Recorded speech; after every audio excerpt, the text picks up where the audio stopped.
Picture this. You take your kids to the museum in 20 years' time, in 2045, and instead of dinosaurs and ancient artefacts, they're staring at remote controls, plastic packaging, and wheelchairs. Now, I got the idea from an article I read by Australian futurist Steve Sammartino, and leave a link in the show notes to the original article, which made me think about this because I wanted to ask our leading demographer Simon Kuestenmacher his thoughts, because your kids would be looking at this museum and saying, did they really use that stuff? Did your parents and grandparents do that? Hi, I'm Michael Yardney, and welcome to this week's Demographics Decoded podcast, where Simon Kuestenmacher and I unveil the trends shaping your future. And today I want to explore some of the technology, some of the jobs, some of the habits that will vanish from our lives, maybe sooner than you might think. Hi, Simon. Hi, Michael. Well, as I read this article from Steve Sammartino, I was thinking in 20 years' time,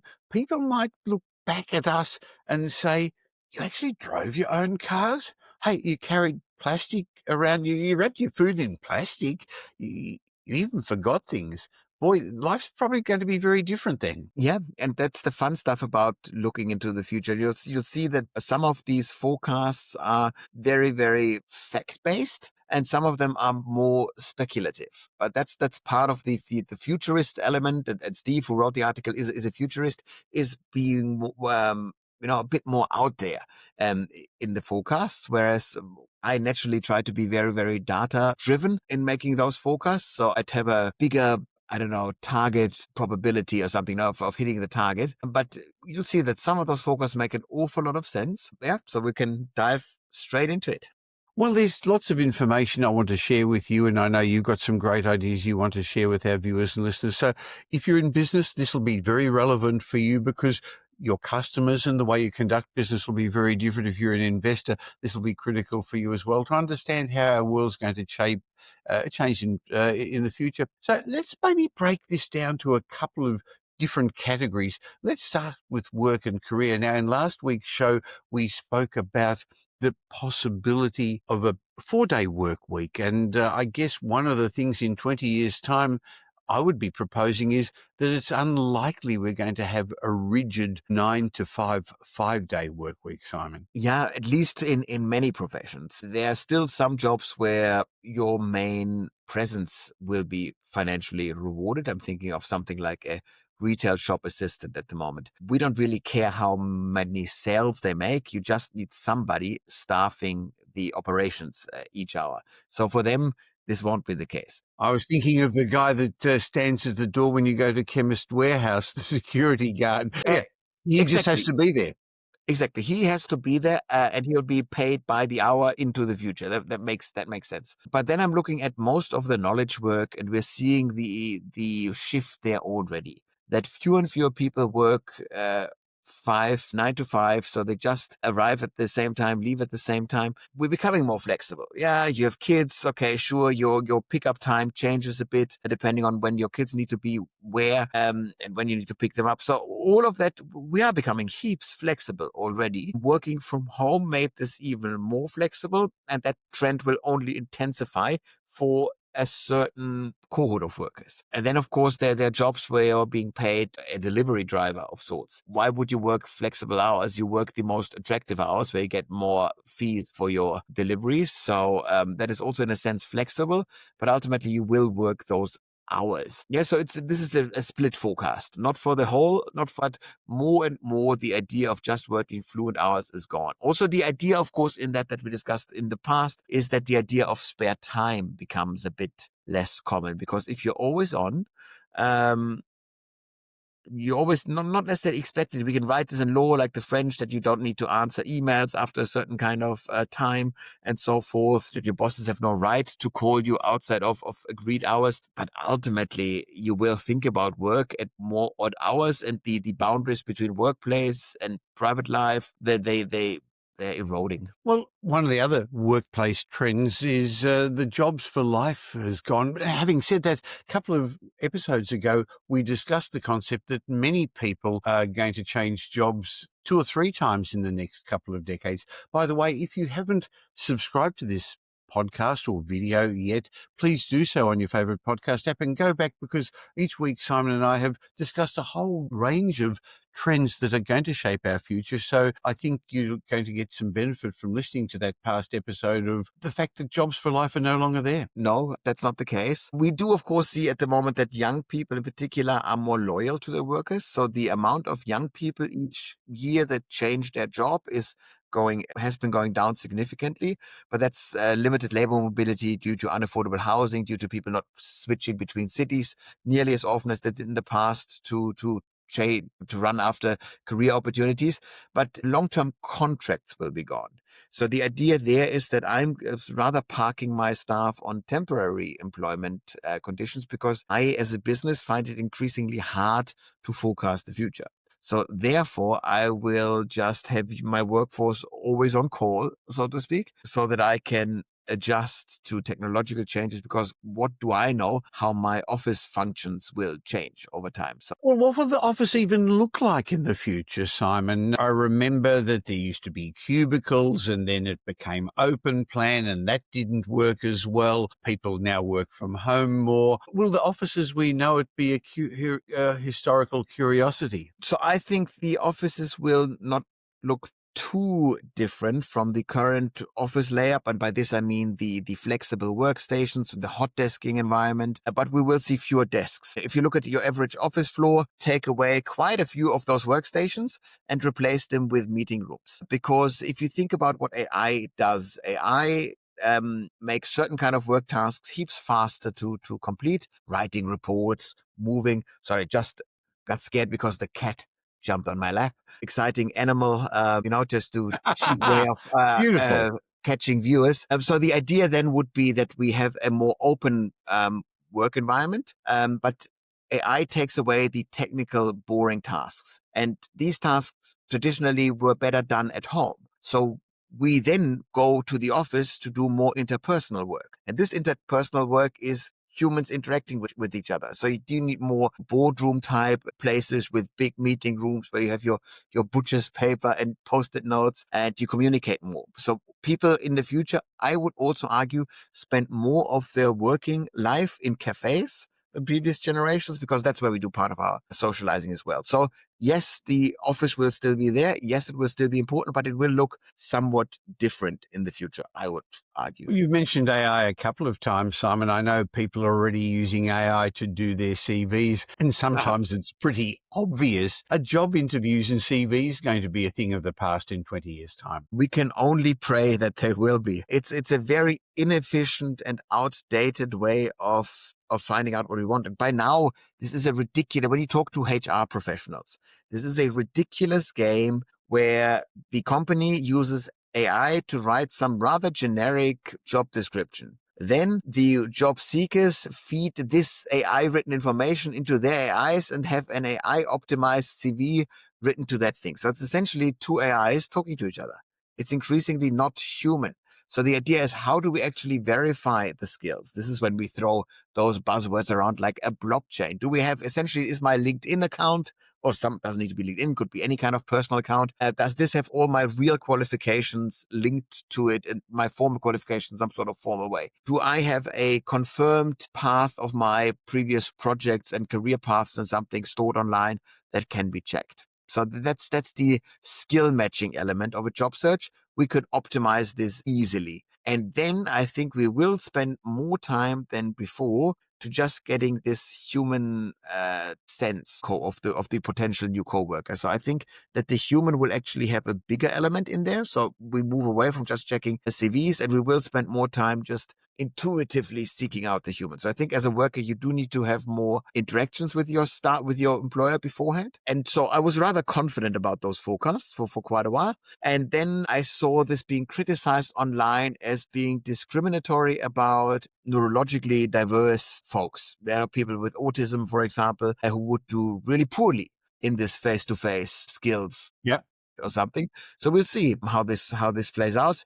But I really can't believe that the current game of checking a CV versus a job listing, that is ridiculous at the moment. So that must be transformed massively very soon. We're working through things that won't be done in 20 years' time, and people would look back, whether they go to that museum of the future or wherever, and say, hey, did you really do those? So let's now look at maybe family and home life. We've spoken before about the demographic trends of families, family formation, how many people there are, and demographics is probably more easy to, I guess, predict the future because you know how many people are there, how long they'll live, etc. But delayed parenthood, declining fertility rates, we've discussed all those things before. How's the nuclear family going to look in, let's say, 20 years' time, Simon? Yeah, so the nuclear family will still be around. They still exist, the mom, dad, and the kids kind of environment. Overall, these families will be smaller. Overall, they will have fewer kids, and the share of society that is in the family stage that will shrink because you have people that are empty nesters or widowers. They live forever essentially, so they become really big as a cohort. And then you have people stay single for longer before the family formation stage, so that cohort goes longer, goes bigger, and yeah, that's what we deal with. So the simple concept of just offering and centering absolutely everything around families in the long-term forecast, that's a bit rough to imagine that this will work. So I think you really need to be much more targeted in who you're selling to, who you're making policies for. In the short term, that's still fine because for the next 12 years, you have the millennials really continuing to start families. So that means the biggest generation in the country goes into the family formation stage of the life cycle. So yes, the pro-family narrative will be very popular in the short term, but eventually the millennials are finished with making babies. Eventually the millennials will kick their kids out of the house, and then you'll have an even smaller share of the workforce in the family setting. So yes, the family loses a bit of political clout in the short and in the medium to long term. Well, we've discussed the implications of that for our housing markets, our property markets, which is interesting for property investors. But in previous shows, and I've got so much more I want to discuss with you today, I don't want to go into that now. But if you're interested in that, please go back and listen to or watch some of the previous episodes of Demographics Decoded. Each weekly show has got its own lessons to give you some ideas of what is ahead for the future. But there's no doubt that the family home will look different. We probably are going to have much more medium and high density living, and backyards are probably going to be something a bit nostalgic. I know when I grew up, there used to be an an incinerator in the backyard. You would burn your rubbish and waste papers that way, and there was a hills hoist, and there was a backyard big enough to probably play cricket and even kick a football. But that's a thing of the past. People are trading space for place, for being in the right locations. Guaranteed that trend is happening, continuing to happening. So yes, we still build heaps of family-sized homes, freestanding homes on greenfield development sites, but we see the backyards shrink Yes, because the size of ultimately, the lots and those new estates are 350 square meters or so. yeah, The idea of the quarter acre block, 750 square meters or so, is gone. yeah, and we won't be getting that back. The only way we could get this back is if we somehow made new land available for almost free somewhere in order to build whole new cities. That's some sort of like theoretical construct where I could imagine us building larger homes to attract people to completely untouched areas, so to speak. But how likely is that? I think for now we need to think that the big suburban lawn is a relic of the past very soon. Well, also, if we talk about family life, a lot of people have their family outings every weekend to the local shopping centre or the big shopping malls. Even they have changed in nature over the last years, and now they're not just retail, but they're entertainment hubs. I wonder whether in the future most commerce will be done online, virtually, and delivered automatically, maybe not even by people, but by drones. Yeah, of course.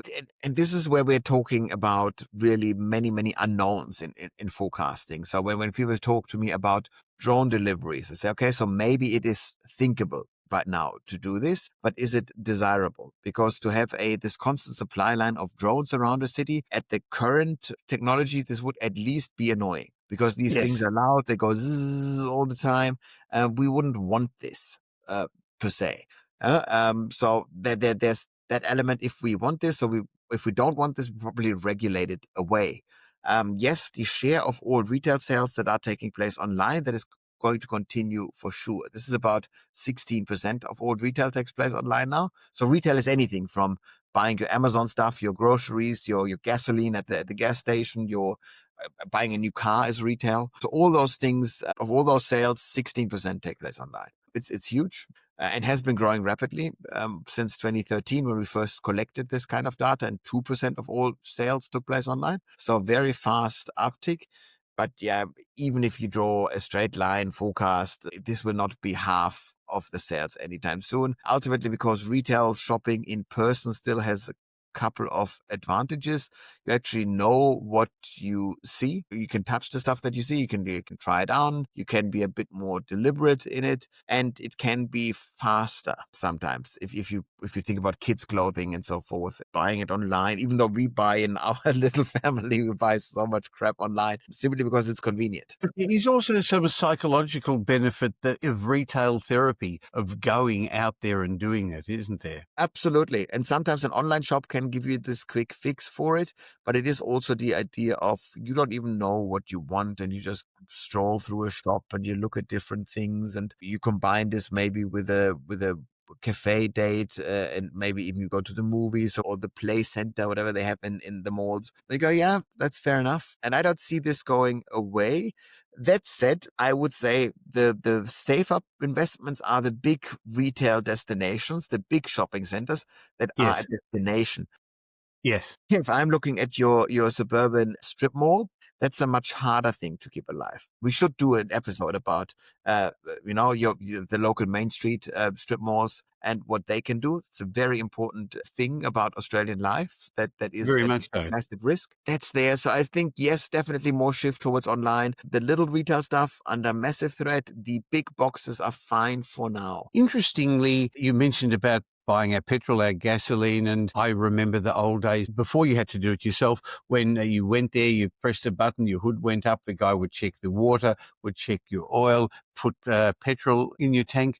Interestingly, there's a petrol station, a service station not far from here that I've started to go to that actually has gone back to doing that. So 2 doors away from a very big Ampol station, there's this little mechanic, and there's 2 guys there continuously serving people directly. You don't have to get out of your car. So and actually at a very fair, very cheap price. I would have thought that this, when you started the story, I was expecting that it's some big gas station that doesn't allow you to do anything yourself because there's so much gasoline theft or anything like this. But it's Yeah. quite the opposite. It's a it's a small Quite shop. small, yes, yeah. But there's a continual conveyor belt of cars moving in.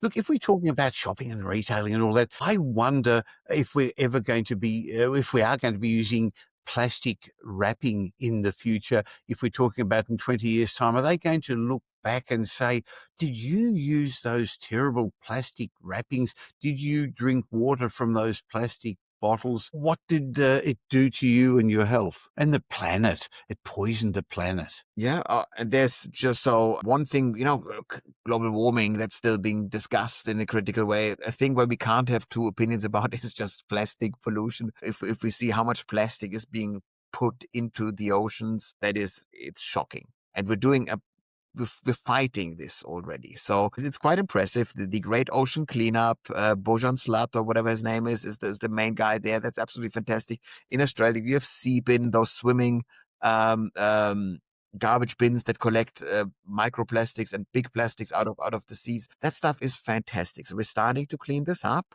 And I hope that plastic will be a way of the past soonish. And I've been to a conference the other day, a food conference, where they discussed the future of packaging. And so they talked about strawberries and how strawberries tend to be sold in plastic punnets Yeah. in Australia. And you can just put this in a paper-based container with some sort of like biodegradable plastic foil on top. They had it in the shop. It's just as good as plastic in terms of food safety and quality and cost. It's just as good. But people hated it. People didn't use it because just the way that they use it. People take their strawberries in the punnet, they put it under the water, and they let it dry out in the plastic thing. That's how people consume strawberries. They weren't able to do this. They didn't touch the more environmentally friendly option at all. And so out it Isn't that went. interesting? So that's just one nice anecdote of how consumer habits shape consumer consumption. And of course, many people could just have it dry out, these strawberries dry out on a towel or, or whatever, but they don't. So it's just a practical.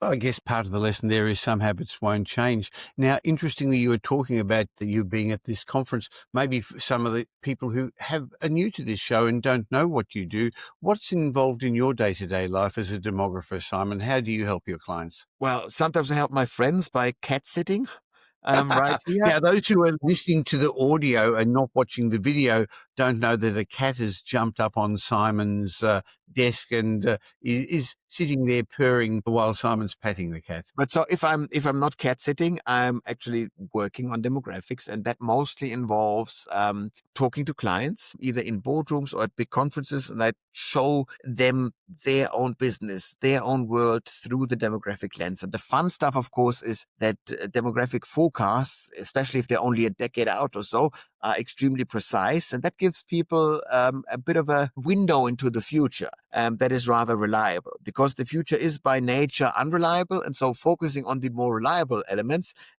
tend to give you a bit of a head up, compared to your competition. If you do that, I just try to do this with my clients all day, every day, and we have a bit of fun while we do this along the way.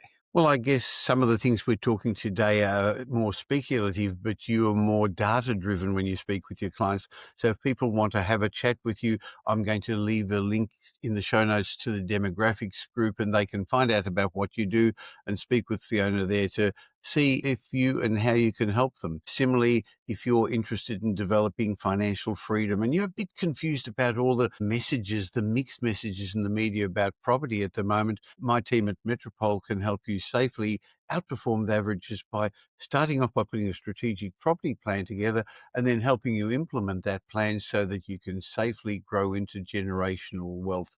We do that with strategic property and wealth advice. We're much more than just a buyer's agent. We help your clients grow their wealth, and we're big enough to tip the scales in your favor, but still small enough to care. I'll leave a link in the show notes for that as well if you'd like to have a chat with our team and just discuss your options. Now, Simon, as we're talking about the world in the future, we have in a number of shows discussed how health care and how aging is going to change. There's quite a number of other areas I'd like to discuss as well, but briefly, we are going to have an older population, and so therefore maybe how we're going to look after them is going to look a little bit different in 20 years' time than there would be today. It better look different to what we do at the moment, because we can't possibly take the current model of aged care and put it into the future. There's too many people that need care and too few people that provide care. So that can't work. So when we then think about any kind of technology that allows us to transform how a nursing home works, that'd be an absolute godsend. And of course, these things at the moment still sound like science fiction, or at least they sound freakishly expensive. This is when I talk about exoskeletons, these cool things that you strap around you, and then even if you aren't really a stable walker anymore, you can still walk safely. How cool would that be? What does regenerative therapies look like in the future? This isn't just about doing gymnastics in the pool or anything like this. This is about what kind of neurological tools do we have available to actually make this easier, to ensure that fewer people need care, and what care can be provided by robots in one way or another. So that'll be a huge, huge topic. And there are heaps of people working on it because they know how big the market will be. I guess there's also going to be different diagnostic tools. My iWatch tells me what my heart rate is and tells me about my sleep apnea, which I knew I had before anyway. But I guess it's going to communicate with your doctor, and there'll be lots more changes in the way your GP will react with you. That's the way healthcare should be. So first and foremost, you should always have all the health information that is collected about you ever in your life, this should be stored for you. This is when we talk about the digital patient file and so forth.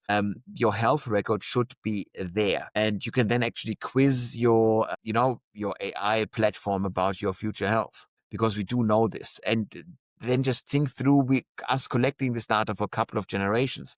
We then know the genetic profile of your parents, and we then can calculate your likelihood of collecting this and that. And then we can do preventative scanning and so forth for those people who actually need it.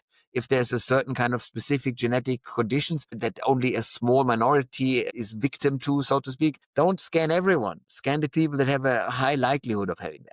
So that's what we could be doing if we actually had all of this stuff available. And I think it will come, because the financial model would collapse otherwise. I don't see a way out. We just don't have enough facilities and enough people to look after our aging population as we live longer. So that's definitely going to happen. At the other end of the spectrum, starting off younger in life, going to school, schooling is very different from when I went to school.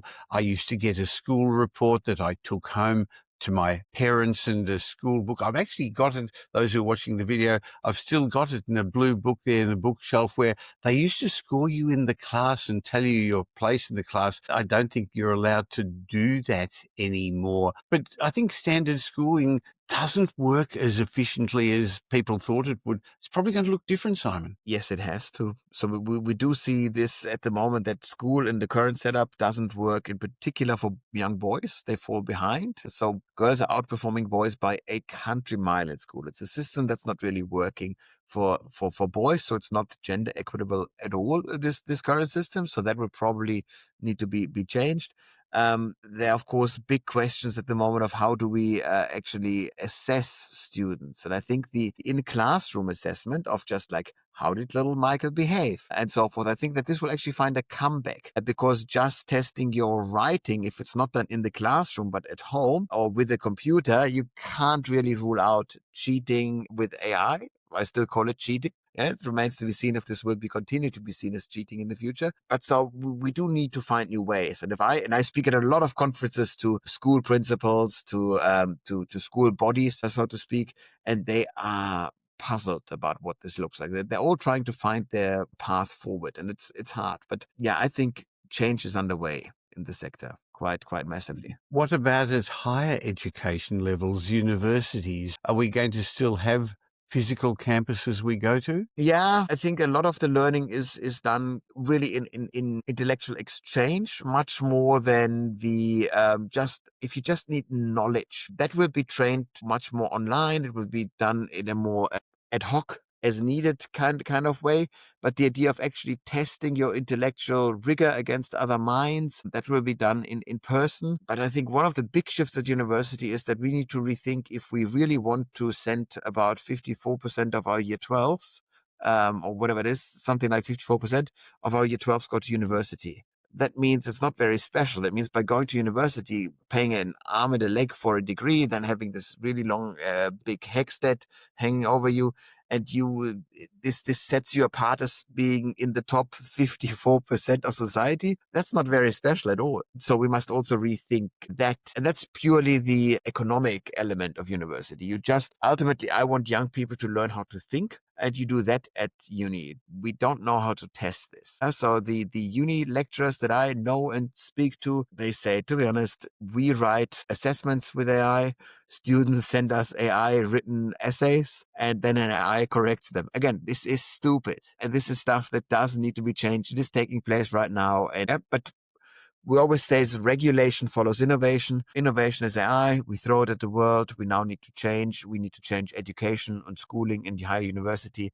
We can't continue the same way forward. I think there's a couple of other things as I was thinking about what's not going to be around. The voting booths, we have our regular elections, and to have a paper and pencil and those long bits of paper and fill them in, and it's hard enough to do it correctly anyway. Why are we using such old-fashioned technology? The other thing is something closer to your heart, censuses, where we every 4 or 5 years have to fill in lots of paperwork as well.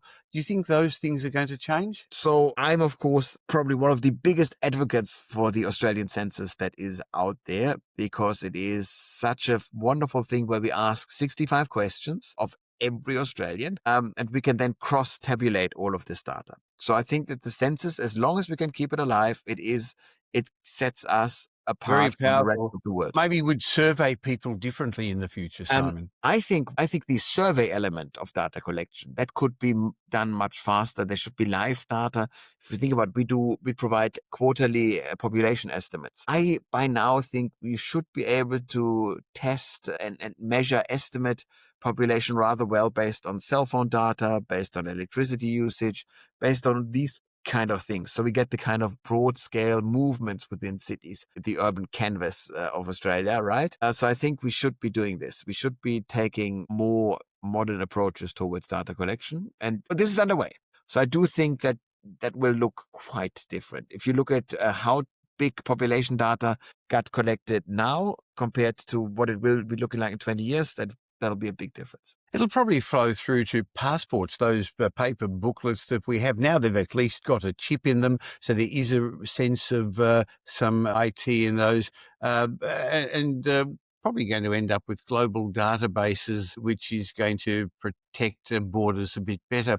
But getting back to life and leisure in Australia in 20 years' time, live TV, I'm not sure that many people watch that anymore. When I grew up, there were 3 TV channels and then 4, and then you had a couple of extra options, and then all of a sudden there was streaming. I think media is going to be more personalized, more on demand, and maybe even more interactive, Simon. Most certainly. I think the only reason to turn the TV on at one particular time to watch a thing is sport, because you want to be there while it happens. You want Yes. to be there as close as it is. But for all other things, I think the streaming platforms will probably do the trick. So yeah, TV will get weakened and weakened as a medium, but we are now in the process of finding out how we broadcast information in some other way. There are now a gazillion streaming services. If you were to subscribe to all of them, you'd be broke. So many of them there are. So you can't do this. So yeah, that'll change for sure. You talked about sport. I wonder whether referees, umpires are still going to be there, because people say, hey, you didn't see that, you got that wrong, you're unfair. Maybe there's going to be sensors in the balls or things on the players or AI, somehow other refereeing errors. Well, now you're really rubbing Now that's me the wrong way. speculation. Now you get me fired up, because that leads so absolutely true. We see this in sports right now, that AI, computer-aided referees or video assistant refereeing can do a better job than the guy on the pitch. And so you get more precise and fair and correct referee calls. My question is whether this is a good thing or a bad thing, because this assumes that sport needs to be fair and just. And I would argue that's not the case. I would argue part of the joy of sports is that you are 20 years after the grand final still pissed that the referee made this wrong call.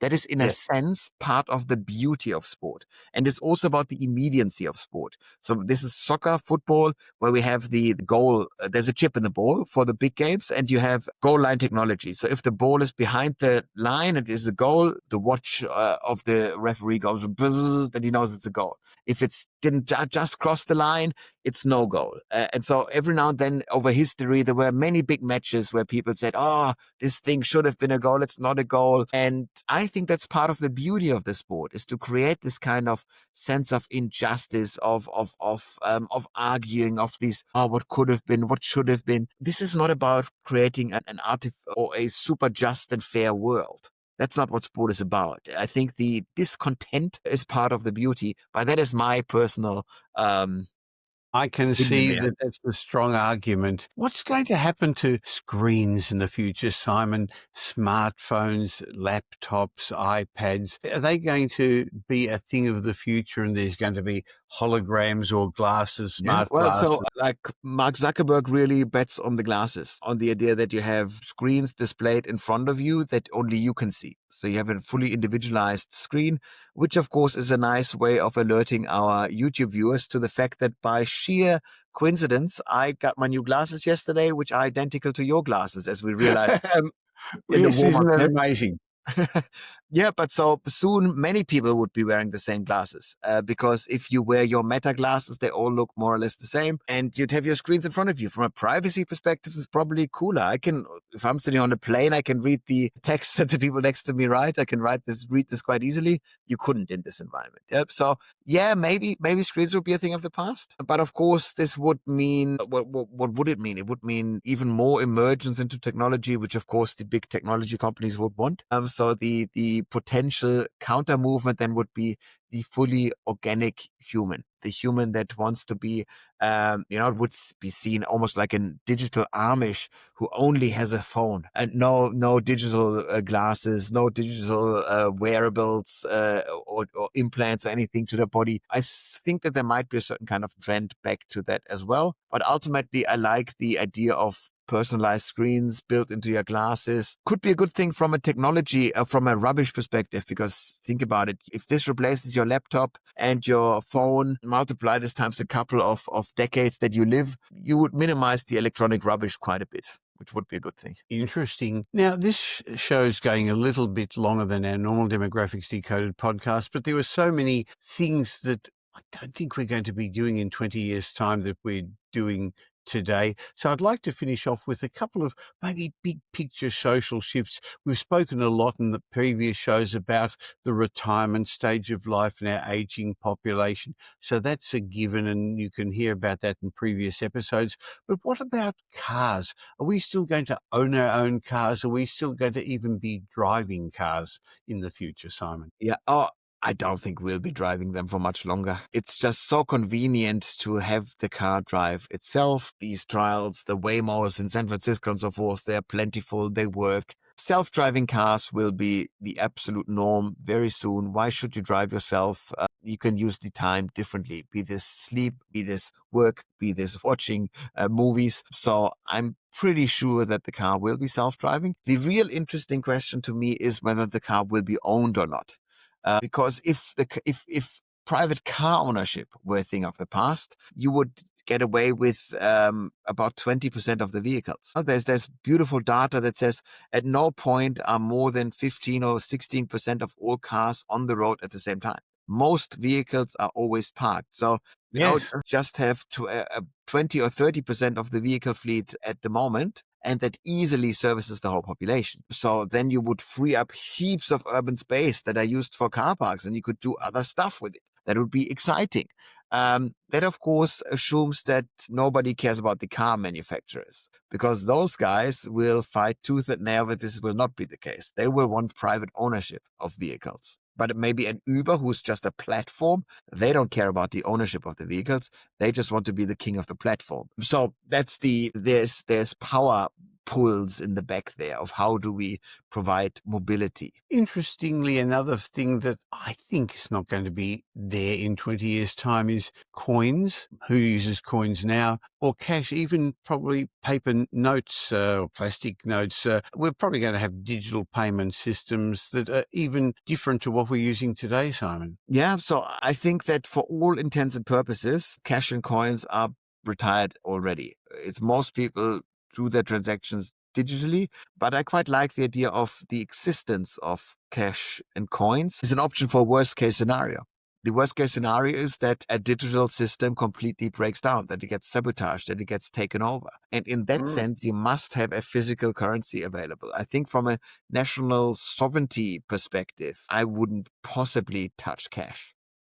It makes no sense to me. It's too the potential downsides of being without a physical currency if something were to break down, that is too big. Yes.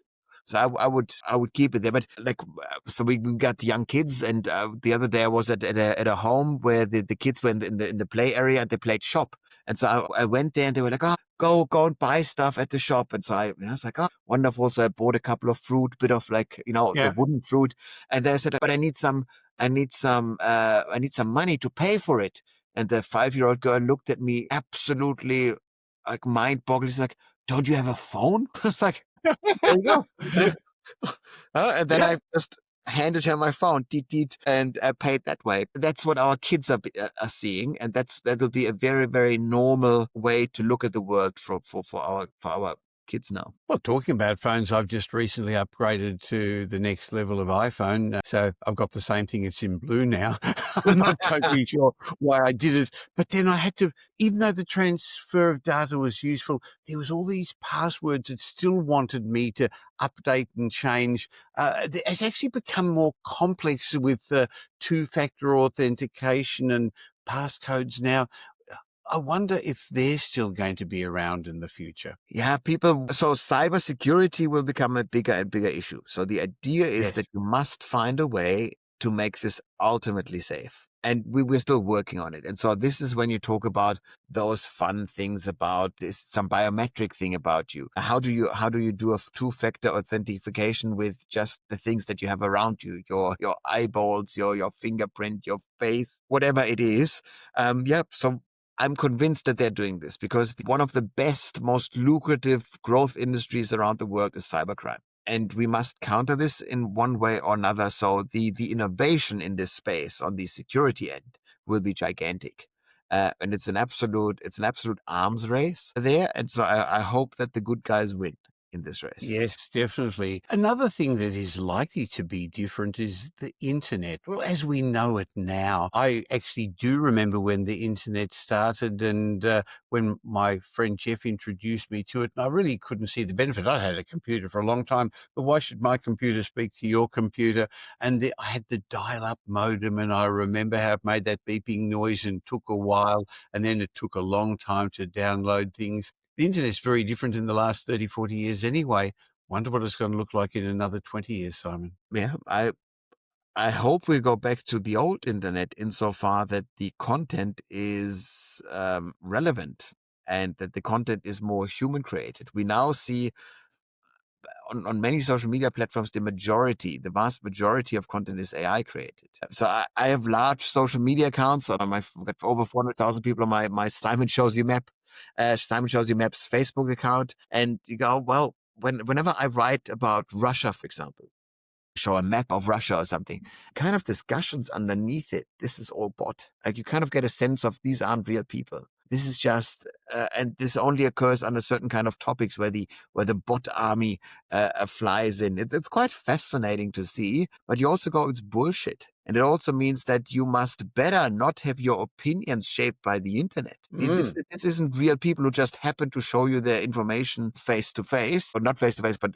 in written form on the internet from one person to the next. That's not what this is increasingly anymore. So I think that you must become very, very media savvy to get this. And so that people will carefully curate a couple of trusted internet personalities, so to speak, that they go to in order to, learn about the going-ons in the world. And I, of course, hope that I am the demographic, the friendly neighborhood demographer that people go to when they worry about demographic stuff.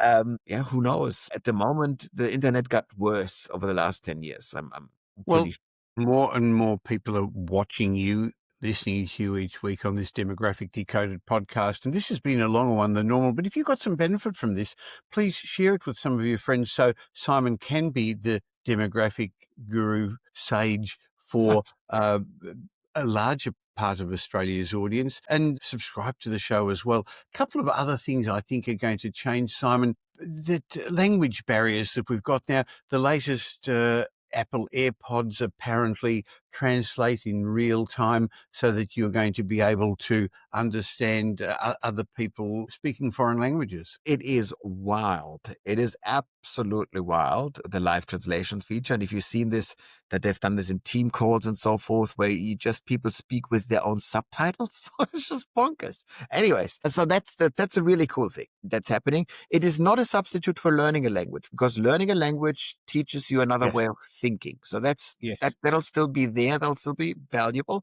But I'm thinking just about traveling to a country where you don't speak the language. You can actually communicate with people. My family's been to Japan in the last holiday, and it's been a bit clunky, but it was always, we had an iPhone and the host had a phone, and we spoke and then just showed it or played the sound to the other person. So it wasn't live. It was a bit more clunky, but you go to rural Japan and absolutely everyone you can communicate with. Amazing. It is insane, and I'm only 42, but I traveled as a teenager through countries where I didn't speak the language, and that was much more clumsy than what this was a couple of weeks ago. Interesting. One last thought about the future: politics. We've discussed what you think is going to happen to the political parties in Australia. Maybe you could just finish off today's discussion about things that won't be around in 20 years' time with what you think is going to happen to our political system. Yeah, so we'll see about. So there's more specific forecasts about will the two big parties be around. We solve this in a different podcast. But so the idea is about what kind of political structures remain. Should we actually leave all the power with the political system? Should we have a more algorithmically driven technocratic approach towards finding truth and towards finding solutions that help most of the people? Should there be certain kind of guardrails written into software, into AI, that checks the handlings of our politicians? Also a digitally aided, digital exoskeleton for politics, so to speak. So what should we invent there? And again, we'll see how much this is happening. I don't think neither of these innovations will come from Australia. We are too big and too slow. But I'd say look to Estonia, Slovenia, some small and agile country, Iceland, people that are absolutely willing to just give it a try. And I think we'll see more of this emerging quite soon. Well, at the beginning of our chat today, Simon and I said, hey, let's just fantasize that we take our kids, our grandkids to the Museum of the Future. And we discussed a whole lot of things that are going to be in these glass cabinets because they're not used anymore. It's not just gadgets and gizmos. I think it's also trade-offs we've made, values we've held, legacies we've left behind. Visitors are going to look in wonderment at what's going on. That's about the future, and there was a lot of speculation there. But when we catch up next week, I'd like to bring things back more to what's happening in Australia. I believe we're living in the best country and the best time in the world. But having said that, there are areas where we could do better, we could have done better. So I'd like to have a critical look at what's going on in this country we live in, Simon. Also, we'll dissect Australia next week. And again, if you've enjoyed today's show and you don't currently subscribe, wherever you're watching or listening to this, click the follow or subscribe button so you keep getting Simon and my information each week. And please do us a favor. It's the only favor we ask. Share it with one person in every podcast app. There's a share button. Let others know about Demographics Decoded. Look forward to catching up with you next week, Simon. Fantastic. I'll see you next week. This Demographics Decoded podcast has been brought to you by Metropole Property Strategists. We provide a complete range of services to help our clients safely create intergenerational wealth through strategic property and wealth advice. If you're looking to buy an investment property or your next home, why not have a discovery chat with one of our wealth strategists? Just go to metropole.com.au and explore your options. You'll find we're much more than just another buyer's agent. We provide a complete range of services, including property advisory, wealth advisory, home buying, buyer's agency, property management, renovations, and development management services. The team at Metropole will help you with frameworks that I've fine-tuned over 5 decades and we've been helping clients with for well over 25 years. We're big enough to tip the scales in your favour, but still small enough to care. In between these Demographics Decoded shows, you can follow me on social media, and I suggest you also follow Simon Kuestenmacher. You'll find him regularly posting on all social media platforms. And thanks for spending the last little while with Simon and me. I hope you got some benefit from the show. And if you did, and you know somebody who may also benefit, please tell them about Demographics Decoded. There's a share button on every podcast app. I hope you're going to be doing them a favour, and you're definitely going to be doing us a favour, helping us in our quest to make as many people as possible aware of the demographic changes that are going to be shaping their future. And of course, if you don't currently subscribe, we'd love you to. And of course, any of the information that we've been sharing with you is general information because we don't know your specific circumstances.